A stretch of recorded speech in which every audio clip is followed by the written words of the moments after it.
Pukulan marah seorang pemuda menghantam rak barang antik. Tanpa disangka, barang antik yang jatuh membuatnya pingsan. Serpihan seketika berubah menjadi aksara misterius. Menembus matanya. Ketika dia bangun, ternyata dia memiliki mata batin. Maka dia mengeluarkan seluruh hartanya untuk membeli tiket lotre. Namun malah diejek oleh wanita di sebelahnya. Dia bersumpah jika benar menang jackpot, akan berlutut dan memanggil pemuda, "Ayah," 3 kali. Pemuda menjawab, "Nantikanlah panggilan, Ayah." Lalu dia mulai menggaruk tiket. Ternyata tiket pertamanya langsung memenangkan hadiah besar 3.000 yuan. Hal ini membuat orang di sekitarnya tidak percaya. Dan pemuda langsung meminta wanita itu memanggilnya, "Ayah." Namun tiba-tiba wanita licik itu muncul dan menghentikannya. Dia mengklaim bahwa itu hanya keberuntungan pemuda. Hanya memenangkan hadiah 3.000 yuan. Pemuda langsung menyatakan ketidakpuasan setelah mendengarnya. Segera memberitahu pemilik toko. Menginvestasikan semua 3.000 yuan yang dimenangkan. Membeli tiket gosok terbaik. Pemilik toko menyadari bahwa dia adalah pelanggan besar. Langsung membiarkan pria muda memilih sendiri. Tanpa disangka, wanita licik itu kembali mencemooh. Berkata bahwa keberuntungan tidak selalu ada setiap saat. Pemuda segera membalas. Mengklaim bahwa dia tidak hanya akan memenangkan hadiah besar, tetapi juga membuatmu, wanita bodoh itu, menyesal telah putus dengannya. Yang tidak tahu malu itu menyesal telah putus dengannya. Tanpa diketahui, wanita licik itu 1 hari sebelumnya masih menjadi pacar pria muda itu. Sedangkan pria muda hanyalah seorang karyawan biasa di toko barang antik. Pacar wanita itu menerima telepon dari sahabat pria itu. Keduanya seharusnya pergi mendaftar untuk menikah. Tidak disangka, saat hendak pergi ke kantor urusan sipil, pacar menerima telepon dari sahabat pria. Mengklaim bahwa dia mengalami kecelakaan. Berharap pacarnya datang untuk melihat. Setelah menutup telepon, wanita itu hendak pergi. Namun dihentikan oleh pria muda itu. Memintanya untuk mengambil sertifikat terlebih dahulu sebelum pergi. Tidak disangka pacar langsung mendorongnya. Marah menuduh bahwa pendaftaran bisa dilakukan kapan saja. Namun sahabat pria itu mengalami masalah. Dia harus segera pergi. Setelah berkata begitu, dia berbalik dan bersiap-siap untuk pergi.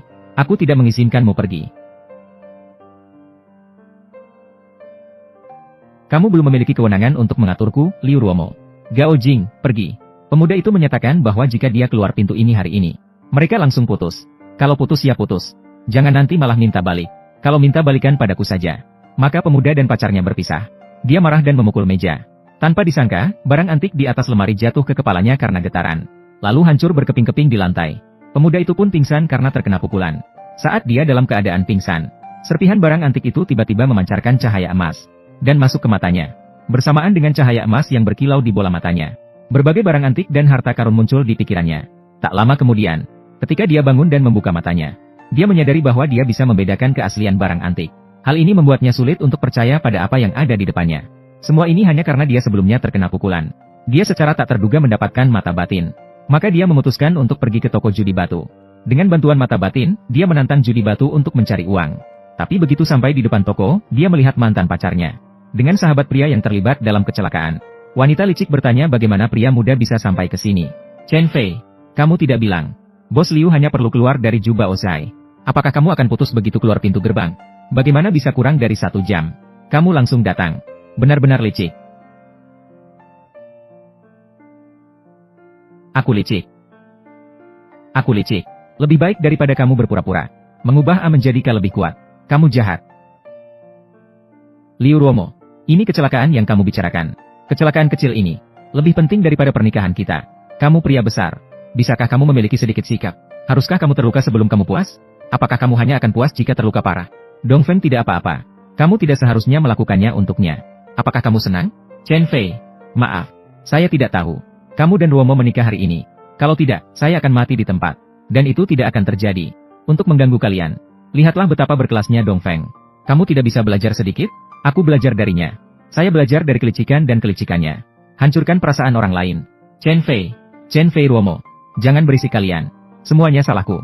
Saya tidak ingin kalian karena saya merusak hubungan." Kemudian Fu Erdai mendekati pemuda. Menganggap hubungan mereka tidak ada artinya. Dibiarkan begitu saja. Membuatnya meninggalkan pemuda dan mencarinya. Padahal pemuda bahkan tidak pernah memegang tangannya. Hal ini membuat pemuda sangat marah. Dia mendorong Fu Erdai. Tidak disangka wanita licik itu langsung menamparnya. Dia mengatakan bahwa pemuda itu tidak manusiawi. Fu Erdai datang untuk menghibur. Namun pemuda ingin memukulnya. Namun pemuda mengatakan kepada Fu Erdai bahwa dia baru saja mengucapkan kata-kata yang sangat kasar. Namun wanita licik itu hanya percaya pada apa yang dia lihat sekarang. Dia membuli anak kaya tanpa alasan. "Aku terlalu kecewa padanya. Ruomo, jangan marah ya. Itu salahku. Merusak pernikahan kalian. Chen Fei memukuli dan memarahi saya. Semua itu pantas. Janganlah kau karena itu putuskan hubungan dengan dia. Pria dengan perut kecil dan usus ayam. Apakah harus bertahan sampai tahun baru? Aku juga harus berterima kasih padamu, Yo. Membuatku melihat sifat aslinya. Baiklah, putus. Ruomo, mulai dari hari ini, kita akan berjalan masing-masing. Putuskan hubungan dan pergi. Apakah masih ingin bertahan? Masih ingin mengganggu aku? Chen Fei, mengapa kau menggenggam tinju? Ada masalah, datanglah padaku. Jangan lukai Ruomo. Yo Dongfeng, bajingan ini.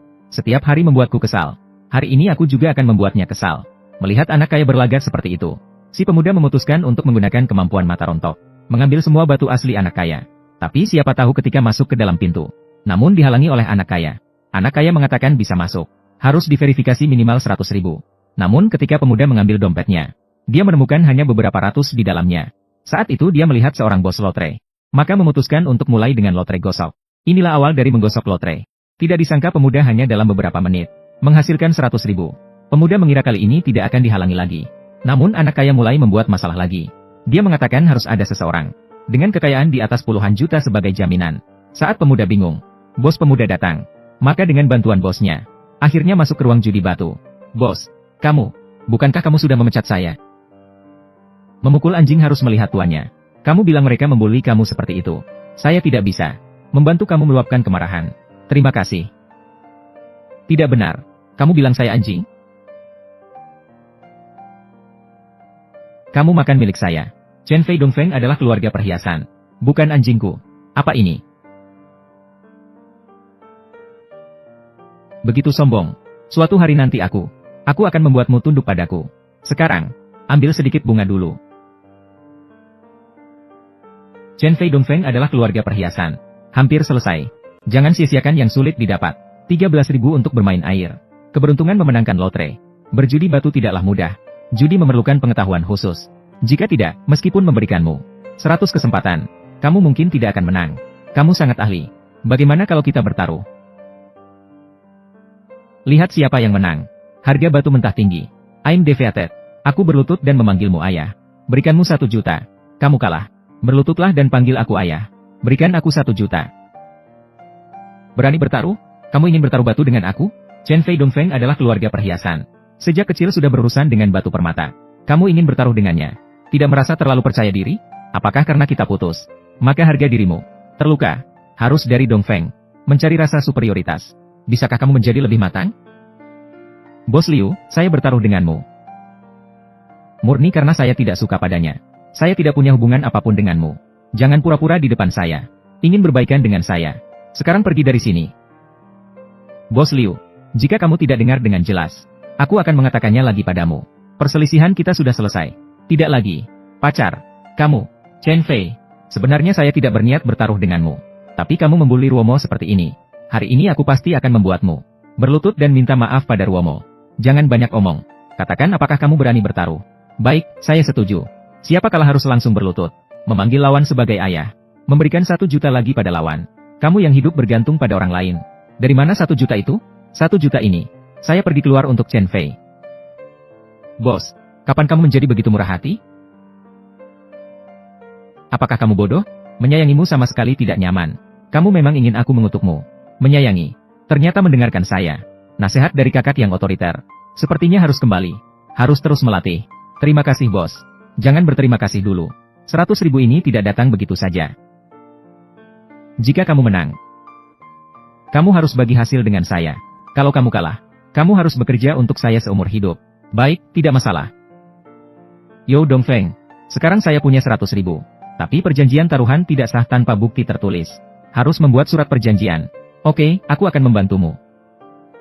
Datanglah. Dapatkan pena dan tinta. 2 orang. Silakan. Kucing ini sangat lucu.